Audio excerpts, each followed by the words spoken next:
Hi అండి, ఇంట్లో కొన్ని గ్రోసరీస్ తీసుకోవాల్సి ఉన్నాయని చెప్పి ఈసారి నేను ఒక్కరిదాన్ని డిమార్ట్ కి అయితే వెళ్ళాను.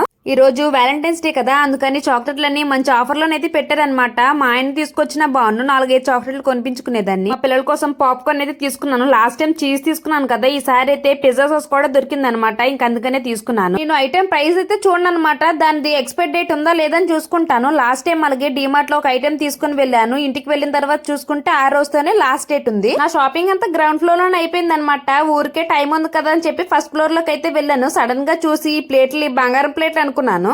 చూడడానికి సేమ్ అలానే ఉన్నాయి కదా. పైకి వచ్చిన తర్వాత ఊరికి చూసి వెళ్ళిపోలేము కదా, నా లిస్ట్ లో లేనివి 2 బాటిల్ అయితే ఎక్స్ట్రాగా తీసుకున్నాను. నేను షాపింగ్ చేసిన దానికంటే బిల్ కౌంటర్ లో వెయిట్ చేసిన టైమే ఎక్కువైపోయింది. ఇంకా మొత్తానికి డిమార్ట్ లో షాపింగ్ అయిపోయిందని చెప్పి హ్యాపీగా 2 ఐస్ క్రీమ్లు అయితే తీసుకున్నాను. ఐస్ క్రీమ్ తింటున్నప్పుడు ఐడియా వచ్చింది, అసలు నేను వచ్చిందే ఆయిల్ కోసం అని చెప్పి ఆయిల్ తీసుకోకుండా మిగతావన్నీ తీసుకున్నాను. మళ్ళీ వెనక్కి వచ్చి ఆయిల్ డబ్బా అయితే తీసుకుని ఇంటికి వెళ్ళాను.